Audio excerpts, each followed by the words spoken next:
Wah! Jari Luming menyentuh cakar lawannya. Setelah ledakan keras, tubuh lawannya bergetar hebat dan dia terlempar ke belakang. Dia terus mundur dan wajahnya sedikit pucat. Metode pelatihan semacam ini agak mirip dengan sistem pelatihan primordial, tetapi tidak persis sama. Metode ini lebih mirip dengan metode pelatihan Little King, tetapi jauh lebih tidak canggih daripada Little King. Pikiran Luming sedang berpacu. Anak ini cukup cakap, aku akan mengalahkannya. Seorang wanita setengah baya berkata. Wanita setengah baya ini tinggi dan kuat, tetapi dia menggunakan pedang besar. Pedangnya lebih cepat dari telapak tangan. Wuss! Wanita parubaya itu bergerak dan menerkam ke arah Luming. Dia menebas ratusan kali dalam sekejap. Cahaya pedang yang menyilaukan itu hendak memusnahkan Luming. Hanya ada kekuatan murni pada setiap bilah cahaya. Tidak ada fluktuasi hukum nomologis atau dao besar. Luming bergerak seperti kupu-kupu, bergerak maju mundur di antara cahaya pisau, merasakan jalur kultivasi pihak lain secara terperinci. Wanita parubaya itu adalah seorang kaisar agung bintang 4. Ekspresinya berubah. Dia berteriak dan mengerahkan seluruh kekuatannya. Dia mengayunkan pedangnya ke arah Luming. Namun, mereka bahkan tidak bisa menyentuh ujung pakaian Luming. Luming selalu menghindari mereka dengan sangat baik. Di samping, wajah orang-orang lain semuanya menjadi serius. Ayo serang bersama dan kalahkan dia. Perintah Kaisar Agung Bintang 5. Orang ini memiliki tingkat kultivasi tertinggi di antara kelompok orang ini.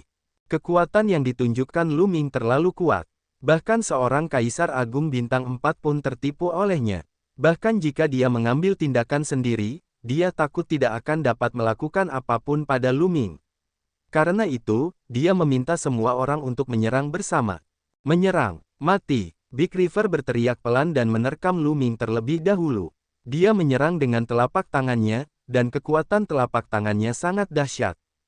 Pada saat yang sama, 30 orang lainnya juga bergerak. Tentu saja, kecuali wanita muda itu, yang bukan seorang kaisar agung. Serangan gabungan lebih dari 30 kaisar agung sangat dahsyat. Semua jenis serangan ditujukan ke Luming dari segala arah. Kita berhenti di sini saja. Luming bergumam. Cahaya ungu emas menyala di tubuhnya dan dia langsung menyerang lebih dari 30 kali. Degup, degup. Terjadi lebih dari 30 ledakan berturut-turut. Lebih dari 30 siluet mundur dengan panik. Masing-masing dari mereka pucat saat mereka menatap Luming dengan kaget. Luming hanya menggunakan satu gerakan dan dia langsung menangkis mereka. Mereka mengerti bahwa Luming terlalu kuat, jauh di atas mereka. Luming baru saja bersikap belas kasihan.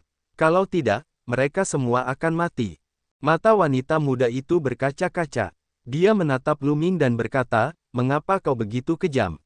Ayahku sudah terluka parah. Mengapa kau tidak membiarkan kami menyembuhkannya? Apakah kau menangkap jade Blood Fox itu untuk mengobati luka seseorang?" Luming bertanya, "Kau masih bertingkah bodoh. Apa kau tidak tahu bahwa Mo yang mengirimmu ke sini? Mau kau melukai ayahku, dan hanya darah jade Blood Fox yang bisa menyembuhkan luka ayahku?" Kata wanita muda itu. Di sisi lain, pria kekar dan yang lainnya mengelilingi wanita muda itu dengan hati-hati untuk mencegah Luming menyerangnya. "Di mana rubah darah giok? Mungkin aku bisa membantumu menangkapnya." Luming menyentuh hidungnya dan berkata, "Bagaimanapun, dialah yang mengganggu penangkapan jade Blood Fox oleh pihak lain." Dia sedikit malu. Terlebih lagi, jika dia bisa membantu pihak lain menangkap jade Blood Fox, dia pasti akan memenangkan hati mereka. Luming baru saja tiba dan perlu mencari tahu lebih banyak informasi melalui orang-orang di Netherworld Mountain. "Kau akan membantu kami. Meskipun kultivasimu tinggi, mustahil bagimu untuk menangkap rubah darah giok. Rubah darah giok datang dan pergi tanpa jejak, tidak memiliki tempat tinggal tetap, dan sangat cepat. Sangat sulit untuk menemukan jejaknya kecuali kau menggunakan rumput darah giok untuk menariknya. Namun, rumput darah giok terlalu langka. Tahukah kau berapa banyak usaha yang kami habiskan untuk membelinya? Di mana kita bisa mendapatkan rumput darah giok sekarang?" Wanita muda itu hampir menangis saat berbicara. Dia menatap Luming dengan kepahitan yang tersembunyi. "Apa? Rumput darah giok? Langka?" Luming tercengang. Dia ingat bahwa ada juga ramuan spiritual di alam surga yang disebut ramuan darah giok. Meskipun tidak umum, ramuan itu sangat umum. Lu Ming memiliki setidaknya beberapa ratus ramuan. Mungkinkah mereka hanya memiliki nama yang sama? Lu Ming sedikit ragu. Nona, rumput darah giok yang Anda sebutkan, apakah ini jenisnya? Jantung Lu Ming berdebar kencang. Sebuah ramuan spiritual muncul di tangannya dan dia menunjukkannya kepada wanita muda itu. Wanita muda itu dan yang lainnya membelalakkan mata mereka. Rumput darah giok, kamu juga punya rumput darah giok. Bisakah kamu menjual rumput darah giok ini kepada kami? Setelah wanita muda itu selesai berbicara, dia menjulurkan lidahnya dan diam-diam memarahi dirinya sendiri karena bersikap bodoh. Pihak lain datang khusus untuk mengganggu penangkapan Jade Blood Fox, jadi mengapa dia menjual Jade Blood Grace kepada mereka? Dia mungkin ada di sini untuk membuat mereka marah. Banyak pikiran berkelebat dalam benak wanita muda itu. Namun saat berikutnya, matanya tiba-tiba membelalak. Ini karena ada kilatan cahaya terus-menerus di tangan Lu Ming. Setumpuk rumput darah giok muncul. Ada lusinan dari mereka. Ini banyak sekali. Bagaimana mungkin? Wanita muda itu tercengang. Yang lainnya tidak lebih baik. Meskipun rumput darah giok bukanlah rumput spiritual tingkat tinggi, rumput itu sangat langka. Mereka telah menghabiskan banyak upaya untuk membeli satu, dan mereka telah menghabiskannya. Namun, Lu Ming berhasil menghabisi lusinan dari mereka sekaligus, membuat mereka mengira bahwa mereka sedang bermimpi.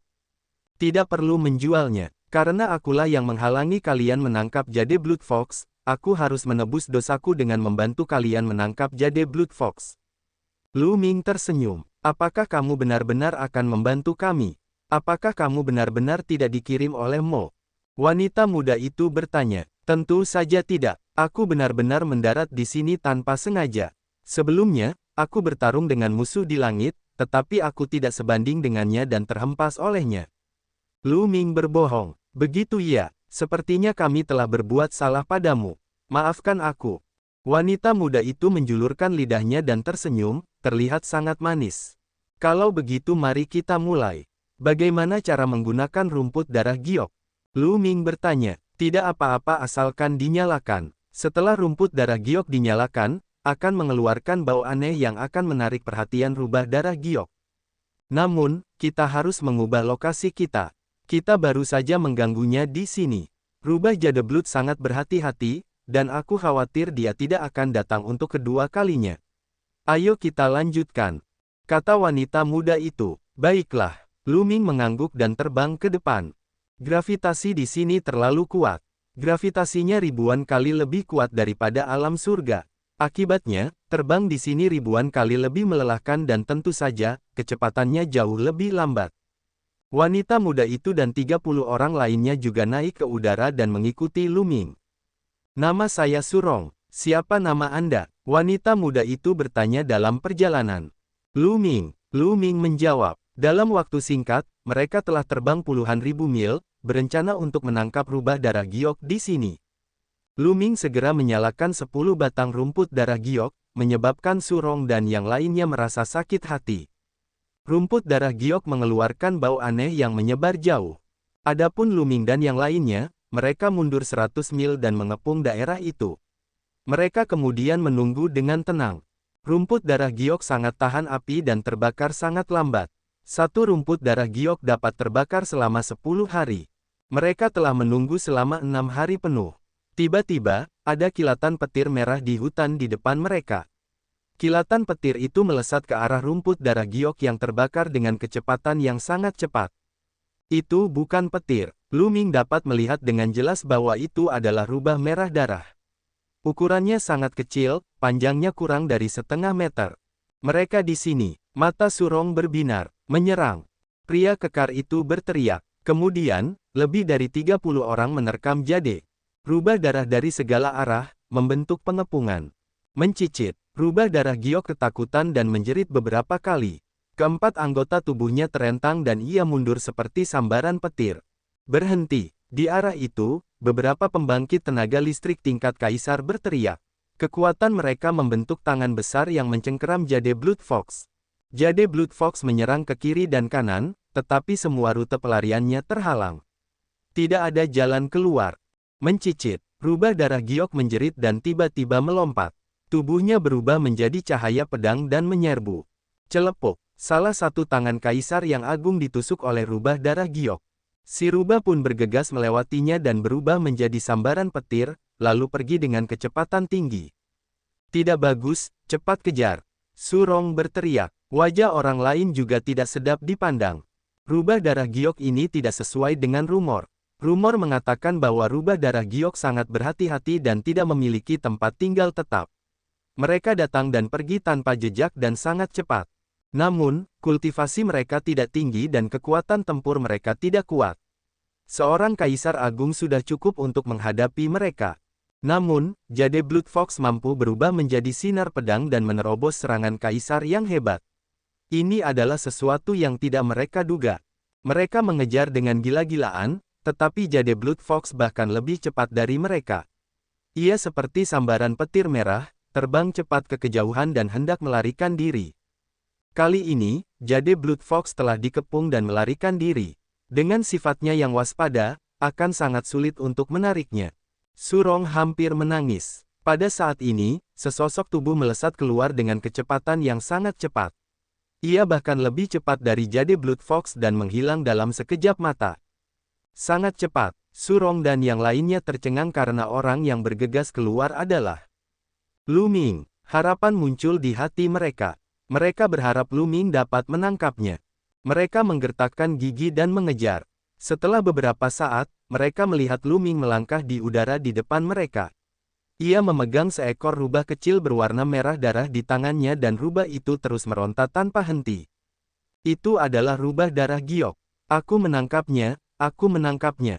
Surong melonjak kegirangan, dan yang lainnya juga kegirangan. Nona Su, saya senang saya tidak mengecewakan Anda. Lu Ming tersenyum dan menyerahkan rubah darah giok kepada Surong. Lu Ming, terima kasih. Kali ini semua berkatmu.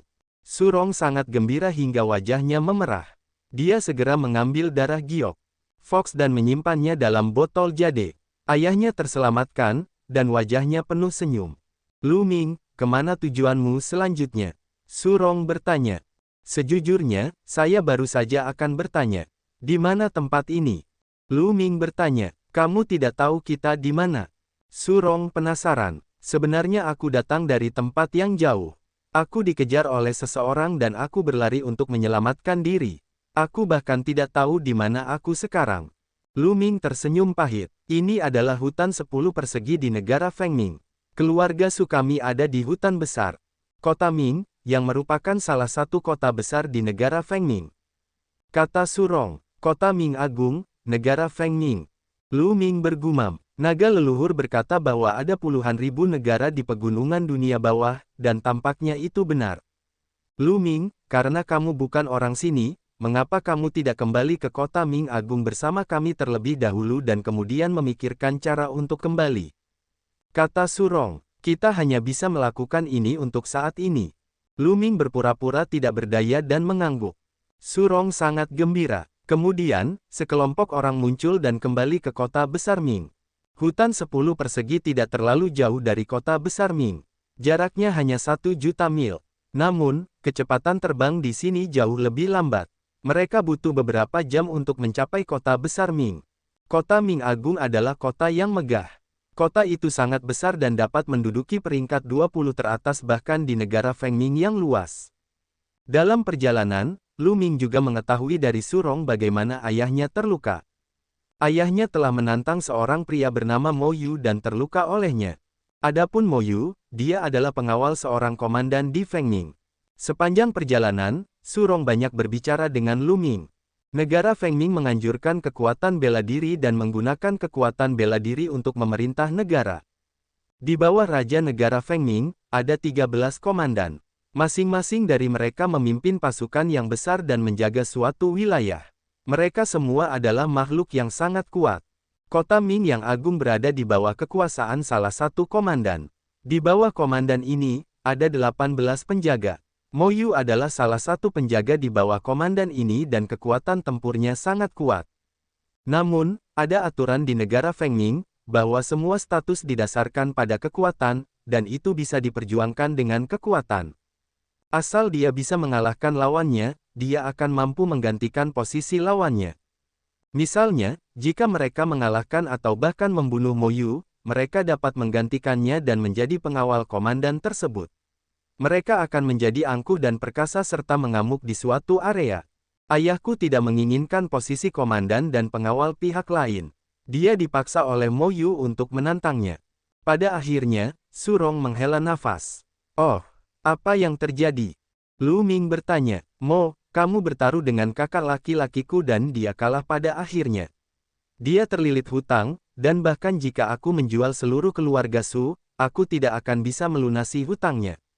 Su Rong mendesah. Lu Ming mengangguk. Dia sedikit mengerti. Kelompok itu berjalan melewati gerbang kota dan menuju ke arah keluarga Su. Ada begitu banyak ras. Lu Ming terkejut saat memasuki kota. Di dalam kota, jalan-jalannya lebar dan orang-orang datang dan pergi. Namun, bukan hanya ras manusia saja. Ada juga ras-ras lainnya. Misalnya, mereka memiliki tanduk di kepala mereka dan memiliki ras yang mirip dengan manusia. Ada pula ras yang berekor panjang, dan ras yang tubuh bagian atasnya berbentuk manusia, tetapi tubuh bagian bawahnya seperti ular. Ras-ras ini pastinya tidak dibentuk oleh binatang suci, tetapi terlahir seperti ini. Lu Ming melihat sekeliling dan melihat sedikitnya 4 hingga 5 ras. Ras-ras ini tidak ada di alam surga, alam purba, atau alam dewa jahat. Naga leluhur berkata bahwa gunung dunia bawah datang dari luar surga. Mungkinkah ini ras dari luar surga? Lu Ming merenung. Kemudian, ia teringat pada patung yang berada di inti pulau dewa yang hampa. Patung itu memiliki sepasang sayap di punggungnya. Itu juga ras yang belum pernah terlihat sebelumnya. Apakah ada hubungan antara semua ini? Namun, Lu Ming menyadari bahwa jumlah manusia adalah yang tertinggi. Setelah melewati beberapa jalan, sebuah rumah besar muncul di depan mereka.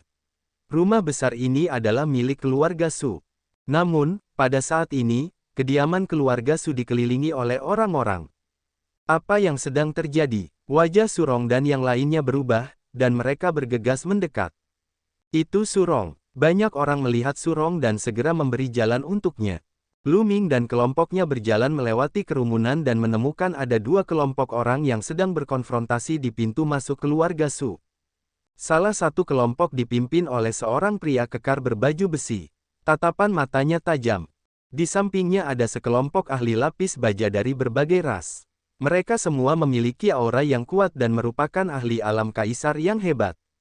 Mau kamu? Su Rong berteriak. Pria kekar itu mendengar suara itu dan menoleh. Ketika dia melihat Su Rong, dia tertawa, jadi dia adalah nona muda dari keluarga Su. Kamu kembali tepat waktu. Pria kekar ini adalah Mo kamu. Di seberang Mo Yu dan yang lainnya ada sekelompok orang lain. Pemimpinnya adalah seorang pria yang tampak berusia 60-an. Namun, ki-nya sangat lemah, putus asa, dan wajahnya pucat. Jelas bahwa dia telah terluka parah. Rong cepat kemari. Pria berusia 60-an itu berteriak. Ayah, apa kabar? Su Rong segera berlari mendekat dan berkata dengan khawatir. Pria ini adalah ayah Su Rong, Su Yuanshan. Aku baik-baik saja, aku baik-baik saja, kata Su Yuanshan, tetapi setelah beberapa patah kata, wajahnya menjadi pucat dan dia terengah-engah. Mo Yu, apa yang kau lakukan di keluarga suku lagi? Su Rong melotot ke arah Mo Yu. Apa yang kau lakukan? Kakakmu masih berutang banyak batu dewa padaku. Tentu saja aku di sini untuk menagih utang itu. Mo Yu mencibir. Saat dia menatap Su Rong, cahaya api menyala di kedalaman matanya. Berapa banyak batu abadi yang kakakku berutang padamu?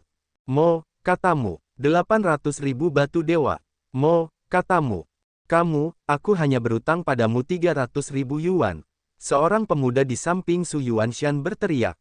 Pemuda ini adalah kakak laki-laki Su Rong, Su Feng. Kamu tidak mau bunga. Kamu sudah berutang selama setahun. Termasuk bunga, jumlahnya 800.000. Mau kamu berkata sambil tersenyum dingin. Peningkatan 500.000 yuan dalam setahun. Mengapa kamu tidak merampok saja seseorang? Su Rong berteriak dengan marah. Ini aturannya di sini. Sudah sepantasnya kamu membayar kembali apa yang menjadi utangmu. Cepat kembalikan utangmu. Mau kamu tegur, 800.000 batu dewa. Bahkan jika aku menjual seluruh keluarga Su, itu tidak akan cukup. Kata Su Yuanshan, Kakak laki-laki Surong tidak berani berbicara. Dia menundukkan kepalanya. Tidak cukup. Tentu saja, Nona Surong adalah wanita cantik. Anda dapat memberikannya kepada saya. Keluarga sudah Nona Surong Anda sudah cukup. Mengenai yang lainnya, saya tidak akan mempermasalahkannya. Kata Mo Yu. Dia menatap Surong dengan tatapan membara. Wajah Surong menjadi pucat. Kamu, jangan pernah berpikir untuk punya ide tentang Rong Er. Su Yuanshan meraung. Tidak usah berpikir. Kalau tidak bisa, jangan salahkan aku karena bersikap tidak sopan. Mo, katamu dengan galak. Aura mengerikan terpancar dari tubuhnya. Kaisar Puncak. Lu Ming menyipitkan matanya sedikit. Kultivasi Mo Yu berada di puncak alam Kaisar. Bawahan Mo Yu juga mengeluarkan aura yang kuat dan menekan keluarga Su. Orang-orang dari keluarga Su sama sekali tidak bisa melawan, terutama Su Yuanshan. Di bawah tekanan aura pihak lain, tubuhnya terhuyung mundur. Wajahnya menjadi pucat dan dia memuntahkan seteguk darah. Ayah, Surong sangat khawatir. Su Yuanshan sudah terluka parah, dan sekarang lukanya semakin parah, dia akan berada dalam bahaya jika terus seperti ini. Jika kamu tidak melakukan apa yang aku katakan, keluarga Su akan hancur hari ini. Mo, katamu dengan dingin. Di sekitar mereka, tidak seorang pun berbicara. Negara Fengming didirikan atas dasar seni bela diri, dan segala sesuatunya diucapkan dengan seni bela diri. Yang kuat menduduki posisi tinggi, dan yang lemah bagaikan semut. Itu sangat kejam. Jika keluarga Su punya kekuatan untuk membunuh Mo Yu, komandan tidak akan mengatakan apapun. Mo Yu, kau tidak akan mati dengan baik. Surong mengutuk. Huff. Siapa yang bisa membunuhku? Mo, katamu dengan galak. Aku. Pada saat itu, sebuah suara terdengar dan bergema di seluruh area. Banyak orang terkejut. Siapa yang berani mengatakan bahwa dia bisa membunuhmu? Mata Mo Yu dipenuhi dengan niat membunuh yang dingin saat dia mengikuti asal suara itu dan menatap ke arah pembicara. Akhirnya tatapannya tertuju pada Lu Ming. Orang yang berbicara tadi adalah Lu Ming. Nak, katamu, kau ingin membunuhku. Mo Yu mengucapkan setiap kata dengan jelas. Niat membunuhnya sedingin pisau. Dia menatap Lu Ming seolah-olah sedang menatap orang mati.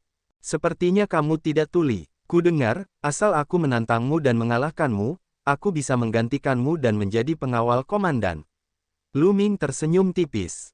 Hehe, kamu ingin menjadi pengawal komandan.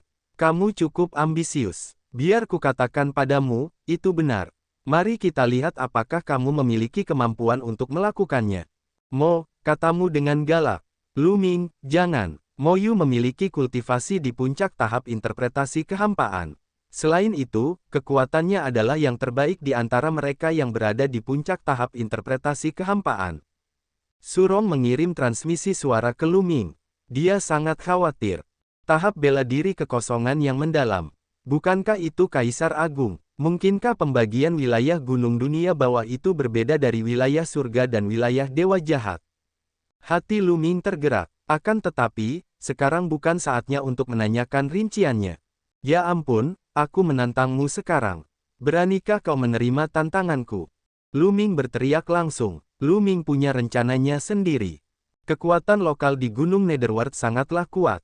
Bahkan ada ahli alam dewa bela diri yang ingin mendapatkan kesempatan di Gunung Netherworld dan bahkan membunuh ras alien. Mereka harus meminjam kekuatan. Ia meminjam kekuatan makhluk hidup dari Gunung Akhirat. Dengan cara ini, dia tidak hanya bisa membasmi ras alien, tetapi dia juga bisa mendapatkan sumber daya. Akan sulit untuk mengandalkan dirinya sendiri. Ia yakin ras lain akan melakukan hal yang sama. Sekarang, terserah siapa yang lebih cepat. Pertama-tama, ia akan menjadi komandan penjaga dan kemudian terus naik pangkat. Ketika ia memiliki sejumlah kekuatan di Fengming, ia dapat menggunakan kekuatan Fengming untuk menemukan makhluk alam surga dan pusat kekuatan ras asing. Mengumpulkan semua makhluk hidup di alam surga, membunuh ras asing, dan mencari peluang. Tantangan apa yang kamu berikan? Banyak orang di sekitarnya yang tercengang. Su Yuanshan dan yang lainnya juga tercengang. Lu Ming tampak begitu muda dan dia ingin menantangmu. Dia terlalu berani. Lu Ming, Surong khawatir. Meskipun Lu Ming kuat dan telah mengalahkan lebih dari 30 ahli dengan satu gerakan, Mo Yu adalah seorang ahli di puncak tahap interpretasi kehampaan. Bawahannya tidak dapat dibandingkan dengannya. Kamu ingin menantangku? Mata Mo Yu berkedip terus-menerus, menampakkan cahaya dingin. Ada apa? Kamu tidak berani, Lu Ming berkata dengan nada meremehkan. Hahaha, bocah, kenapa aku tidak berani? Tapi, biarkan aku melihat kekuatanmu. Jika kamu tidak punya kekuatan, mengapa kucing atau anjing sembarangan datang menantangku? Bagaimana mungkin aku punya banyak waktu? Petik 2. Mau kamu mencibir, Tuan Pelindung, biarkan aku menguji kekuatannya. Di belakang Mo Yu, seorang lelaki kekar berbaju besi berjalan keluar. Pria kekar ini memiliki sepasang tanduk di kepalanya yang setajam pisau. Baiklah, kau bisa mencobanya. Kau bisa membunuhnya secara langsung. Mo, katamu dengan dingin. Bawahanmu mengerti. Pria bertanduk banteng itu berkata dengan dingin. Dia kemudian berjalan menuju Lu Ming dengan kapak perang di tangannya. Nak, lakukan gerakanmu. Asyik. Begitu pria bertanduk banteng itu selesai berbicara, Lu Ming bergerak. Sinar tombak melesat ke arah pria bertanduk banteng itu dengan kecepatan yang sangat cepat. Sebelum lelaki bertanduk banteng itu bisa bereaksi, ia terjepit ke tanah oleh pancaran tombak Lu Ming. Itu benar-benar pembunuhan instan. Banyak orang tercengang. Basis kultivasi pria bertanduk banteng itu tidak lemah. Dia berada di tahap kelima dari alam kekosongan yang berwawasan luas, tetapi dia benar-benar terbunuh dalam sekejap. Ketika banyak orang memandang Lu Ming, tatapan dingin di mata mereka benar-benar berbeda dari sebelumnya. Kemampuan Lu Ming membunuh pria bertanduk banteng dengan satu gerakan sudah cukup menunjukkan bahwa dia tidak bisa diremehkan. Mata Mo Yu pun menyipit sedikit, jejak kesungguhan tampak di matanya. Bisakah aku menantangmu sekarang? Tatapan Lu Ming beralih ke Mo Yu. Kamu punya beberapa kemampuan. Cahaya yang ganas bersinar di mata Mo Yu. Dengan lambaian tangannya, sebuah pedang berwarna merah darah muncul di tangannya, memancarkan bau darah. Dari sini dapat diketahui bahwa banyak orang telah mati di tangan Mo Yu. Adik kecil, kamu harus membuatnya mengeluarkan token pengawalnya. Dengan begitu, jika kamu mengalahkannya, kamu bisa mendapatkan posisi komandan pengawal. Su Yuanshan mengingatkannya. Menurutmu dia bisa mengalahkanku? Mo Yu mendengus dingin, tetapi dia tetap mengikuti aturan dan mengeluarkan token penjaga, lalu menempelkannya di ikat pinggangnya. Buat perubahan Anda, Mo, katamu dengan galak. Kau harus bergerak lebih dulu. Aku akan memberimu kesempatan untuk bergerak. Kata Lu Ming. Maksudnya ialah bahwa sekali dia bergerak, dia tidak akan mempunyai kesempatan lagi. Ekspresi Mo Yu berubah jelek, memperlihatkan niat membunuh yang dingin. Karena kamu mencari kematian, aku akan memenuhi keinginanmu. Wah, sosok Mo Yu bagaikan sambaran petir, menyerbu ke arah Lu Ming dan menebaskan pedang di tangannya. Cepat, akurat, dan bertenaga. Lu Ming berdiri diam. Di telapak tangannya, kekuatan dominasi mengembun menjadi tombak panjang, yang dipegangnya di depannya. Dentang, pedang Mo Yu berada di tombak panjang Lu Ming. Tubuh Lu Ming tetap kokoh seperti gunung Tai dan dia tidak bergerak. Kekuatan pantulan yang sangat besar membuat tubuh Mo Yu bergetar hebat dan dia terus-menerus mundur. Kekuatan tempurnya memang hebat. Hati Lu Ming tergerak. Di alam surga, kekuatan bertarung Mo Yu dianggap kuat bahkan di antara para kaisar agung puncak. Ada kultivator kuat dan lemah di alam yang sama. Mo Yu dianggap kuat di antara para kaisar agung puncak. Namun, itu bukan apa-apa di mata Lu Ming. Pada saat ini, Mo Yu sangat terkejut. Dia telah mengerahkan seluruh kekuatannya dalam gerakan itu tadi, bermaksud membunuh Lu Ming dalam satu gerakan. Namun, hasil akhirnya adalah Lu Ming tidak bergerak sama sekali. Sebaliknya, dia terpaksa mundur. Pada saat ini, dia mengerti bahwa kemampuan Lu Ming berada di atasnya. Tidak, aku tidak bisa begitu saja melepaskan posisiku sebagai penjaga tanpa alasan. Mau kau meraung di dalam hatinya. Di negara Fengming, terdapat total 13 komandan. Masing-masing dari mereka memimpin pasukan dan memegang jabatan tinggi. Dan setiap komandan hanya memiliki 18 pengawal. Orang bisa membayangkan betapa hebatnya posisi ini. Sulit untuk mendapatkannya, dan dia tidak ingin melepaskannya. Asyik, dia berbalik dan lari. Dia sebenarnya melarikan diri tanpa melawan. Karena kamu sudah menerima tantangannya, tidakkah menurutmu sudah terlambat untuk lari? Suara dingin Lu Ming terdengar. Otot-ototnya bergetar dan tubuhnya melesat ke arah Mo Yu seperti kilat. Tombak panjang di tangannya ditusukkan dengan kecepatan yang sangat cepat. Mo Yu terkejut. Dia ingin berbalik untuk bertahan, tetapi sudah terlambat. Aduh! Tombak panjang itu menembus kepala Mo Yu dan membunuhnya. Tubuh Mo Yu jatuh terduduk dengan keras. Matanya terbuka lebar, dan dia meninggal dengan penuh kesedihan. Kali ini dia datang dengan maksud untuk mengambil alih keluarga Su dan mengambil alih wanita muda cantik dari keluarga Su. Dia tidak menyangka akan kehilangan nyawanya di sini. Lu Ming mengulurkan tangannya dan tanda penjaga di sabuk Mo Yu terbang ke tangannya. Semua anak buah Mo Yu tampak ketakutan, lalu berbalik dan berlarian, berhamburan dalam kegaduhan. Mo kamu sudah mati. Pada awalnya, Su Rong, Su Yuanshan, dan yang lainnya tercengang, tetapi kemudian mereka menjadi gembira. Sekarang setelah Mo Yu meninggal, batu-batu suci yang menjadi tanggungan kakak Su Rong kepada Mo Yu tentu saja akan hilang. Tidak akan ada yang mencari masalah dengan batu-batu itu lagi, jadi mereka tentu saja senang. Terima kasih, Saudara Lu Ming, karena telah menyelamatkanku. Su Yuanshan telah mengetahui nama Lu Ming dari Su Rong dan datang untuk mengungkapkan rasa terima kasihnya. Kamu terlalu sopan. Aku hanya bergerak karena aku ingin mendapatkan posisi pengawalnya. Lu Ming tersenyum, lalu mengambil token di tangannya dan bertanya, Senior, bagaimana cara menggunakan token ini? Itu mudah. Selama Anda mengambil token ini dan bertemu dengan Panglima tertinggi, selama Panglima tertinggi setuju, Anda secara alami akan dapat mewarisi posisi pengawal komandan. Dalam keadaan normal, Panglima tertinggi akan setuju, karena semakin kuat Anda, semakin bermanfaat bagi Panglima tertinggi. Su Yuanshan menjelaskan, dulu, ketika Mo Yu memaksa keluarga Su Yuanshan menantang Mo Yu, berharap dapat mengalahkannya dan mendapatkan posisi pengawalnya. Dengan cara ini, krisis keluarga Su dapat diselesaikan. Sayangnya, dia bukan tandingan Mo Yu dan malah terluka parah oleh Mo Yu. Ayah, berkat Lu Ming kita bisa menangkap rubah darah giok. Kata Su Rong. Kau menangkap si rubah darah giok. Su Yuanshan sangat gembira. Dia kemudian mengucapkan terima kasih kepada Lu Ming dengan sungguh-sungguh. Lu Ming sebenarnya adalah dermawan keluarga Su. Pertama, dia membantu mereka menangkap Jade Blood Fox dan luka-lukanya dapat diobati. Kemudian, dia membunuh Mo Yu. Tanpa Lu Ming, keluarga Su benar-benar akan tamat. Dia sangat berterima kasih kepada Lu Ming. Saudara Lu Ming, masuklah dan duduklah. Para prajurit, persiapkan jamuan makan. Su Yuanshan menyambut Lu Ming ke dalam keluarga Su dan memerintahkan para pelayan untuk menyiapkan jamuan makan. Penonton yang ada di sekitar pun ikut bubar. Semua ini tidak mengejutkan bagi mereka. Di negara Feng Ming, tantangan seperti itu biasa terjadi.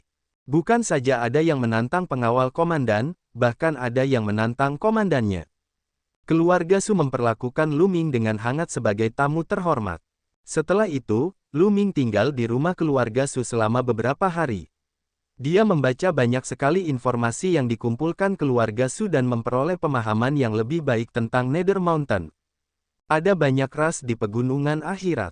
Ada ras berkepala banteng, ras bersisik, ras manusia ular, dan seterusnya. Ada puluhan ras dengan berbagai ukuran. Terlebih lagi, alam kultivasi di gunung bawah tanah sangat berbeda dengan alam surga. Beberapa tahap pertama pada dasarnya sama, tetapi setelah mencapai alam kaisar bela diri, semuanya sangat berbeda. Alam kaisar bela diri di Gunung Netherworld dibagi menjadi tahap pengintaian kehampaan, tahap kehampaan sejati, tahap penafsiran kehampaan, dan tahap transformasi kehampaan. Setiap tahap dibagi menjadi 7 tahap. Mereka berhubungan dengan kaisar yang hampa, kaisar yang sejati, kaisar yang agung, dan kaisar surgawi. Misalnya, Mo Yu berada di puncak alam hampa, yang sama dengan puncak Kaisar Agung. Adapun makhluk hidup di Gunung Netherworld, mereka tidak mengolah hukum nomologi atau dao besar. Mereka bahkan tidak bersentuhan dengan dao surgawi. Apa yang mereka olah adalah kekuatan murni. Di atas tahap bela diri kekosongan transformasi adalah alam dewa, juga dikenal sebagai dewa. Titik ini persis seperti apa yang dikatakan naga leluhur. Makhluk hidup di sini menyebut gunung bawah tanah sebagai dunia bawah tanah. Di dalam dunia Yellow Springs, terdapat ratusan faksi dan negara, yang masing-masing menduduki dan memerintah suatu wilayah. Adapun negara Fengming, itu hanya negara kecil di tepi dunia mata air kuning. Selain itu, Lu Ming juga melihat catatan tentang tanah terkutuk. Ada beberapa tempat di dunia mata air kuning yang tidak bisa dimasuki oleh makhluk hidup di sana. Jika mereka masuk, mereka akan mati. Makhluk hidup di dunia mata air kuning menyebutnya tanah terkutuk. Tanah terkutuk. Mata Lu Ming berbinar. Tanah terkutuk adalah tempat yang mereka cari. Orang-orang di Gunung Netherworld tidak bisa masuk, karena mereka telah dikutuk selama beberapa generasi. Namun, orang luar bisa masuk. Mungkin ada peluang di sana. Terlebih lagi, Lu Ming sangat gembira saat mengetahui bahwa ada tanah terkutuk seperti itu di negara Fengming. Tanah itu berada di ibu kota negara Fengming. Sepertinya aku membuat pilihan yang tepat dengan memilih menjadi komandan penjaga. Lu Ming tersenyum tipis. Lu Ming tinggal di rumah keluarga Su selama 2 hari. Di bawah tatapan enggan Surong. Dia mengucapkan selamat tinggal pada mereka. Setelah itu, Lu Ming berjalan menuju istana gubernur kota besar Ming. Panglima yang menjaga tempat ini bernama Yi Yang. Dapat dikatakan bahwa dia adalah orang yang paling berkuasa di kota besar Ming. Dia memerintah puluhan kota di dekatnya dan memiliki jutaan pasukan. Istana gubernur terletak di pusat kota besar Ming. Tidak lama kemudian, sebuah rumah besar muncul di depan mata Lu Ming. Di gerbang rumah besar itu tampak sekelompok pria besar berbaju besi berdiri berjaga. Siapa di sana? Berhenti. Lu Ming terhenti begitu dia tiba. Saya ingin bertemu Komandan Yi Yang. Token penjaga muncul di tangan Lu Ming. Token komando penjaga komandan. Ekspresi penjaga itu berubah, lalu dia tersenyum dan berkata, jadi, Anda memiliki token penjaga. Tuan, mohon tunggu sebentar. Kami akan melaporkannya kepada komandan. Karena Lu Ming memiliki token penjaga, itu berarti dia telah mengalahkan seorang penjaga dan kemungkinan besar akan mewarisi posisi penjaga itu. Dalam hal itu, statusnya akan jauh di atas mereka. Tentu saja, mereka tidak berani menyinggung Lu Ming. Baiklah, Lu Ming mengangguk. Dia menyimpan tanda penjaga dan menunggu dengan tenang. Setelah beberapa lama, penjaga itu keluar dan melaporkan, Komandan ingin untuk menemuimu. Silakan ikuti aku. Lalu dia berbalik dan berjalan masuk. Lu Ming mengikutinya ke kediaman komandan. Mereka melewati beberapa koridor dan halaman sebelum tiba di aula besar. Di pintu masuk aula, pria kekar yang menjaga pintu tidak berani masuk. Dia memberi isyarat agar Lu Ming masuk sementara dia sendiri mundur. Lu Ming melangkah ke aula dan menyadari bahwa aula itu sudah penuh dengan orang. Di ujung meja duduk seorang pria setengah baya dengan wajah menyeramkan. Matanya panjang dan sipit, dan saat ia membuka dan menutupnya, ia memancarkan perasaan dingin dan suram. Namun, yang paling menarik perhatian Lu Ming adalah bagian bawah tubuh orang tersebut. Bagian bawah tubuh orang ini adalah ekor ular. Itu adalah manusia ular, dan aura di tubuhnya amat mengejutkan. Kaisar Surgawi. Lu Ming segera dapat merasakan bahwa tingkat kultivasi orang ini berada pada tingkat Kaisar Surgawi, yakni tahap transformasi kehampaan dari alam baka. Di kedua sisi aula, ada lebih dari 10 orang yang duduk. Ada pria dan wanita, tua dan setengah baya. Semuanya memiliki kekuatan aura dan merupakan kaisar puncak. Ini pasti komandan dan pengawalnya. Jantung Lu Ming berdebar kencang. Dia kemudian melangkah maju dan menangkupkan tangannya. Tinju, saya Lu Ming. Salam, komandan. Kau membunuh mereka. Yi yang bertanya dari kursi kehormatan. Tidak buruk. Lu Ming mengangguk. Keluarkan token penjagamu dan biarkan aku melihatnya. Kata Yi Yang. Lu Ming mengangguk. Dia melambaikan tangannya dan tanda penjaga muncul di tangannya. Panglima tertinggi, bolehkah saya bertanya apakah saya dapat mewarisi posisi pelindung? Lu Ming bertanya. Hehehe, sungguh lelucon. Kau ingin mewarisi posisi pelindung. Orang yang berbicara bukanlah Komandan Yi Yang, melainkan seorang pria parubaya yang duduk di sebelah kiri. Ia memiliki sepasang tanduk banteng dan mata sebesar lonceng tembaga. Menurut aturan, aku bisa mewarisi posisi Mo Yu setelah membunuhnya. Mengapa aku tidak bisa mewarisi posisi penjaga? Lu Ming bertanya. Konyol, aku menerima berita bahwa kau menyerang Mo Yu dari belakang. Kalau tidak, kau tidak akan menjadi lawannya. Orang hina seperti itu ingin mewarisi posisi penjaga. Konyol, sekarang kau berani datang ke sini.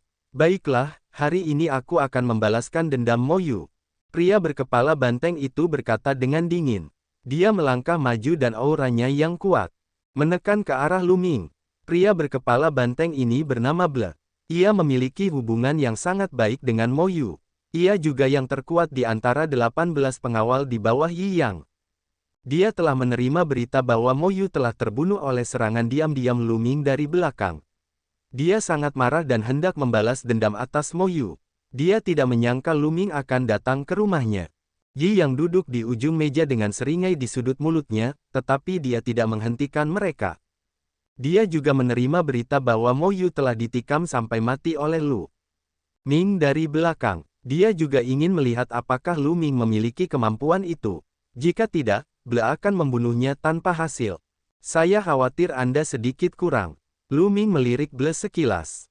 Lu Ming tidak peduli dengan seorang kaisar agung, tidak peduli seberapa kuat dia. Kau pria hina yang hanya tahu cara menyelinap menyerangku dari belakang. Beraninya kau bersikap sombong. Mati saja, bunuh dengan cepat. Sebuah kapak perang lebar muncul di tangan Ble. Ia mengangkat kapak perang itu dan menyerang Lu Ming. Dalam proses penyerangan ke arah Lu Ming, seluruh tubuh Ble mulai berputar cepat, membawa kapak perangnya.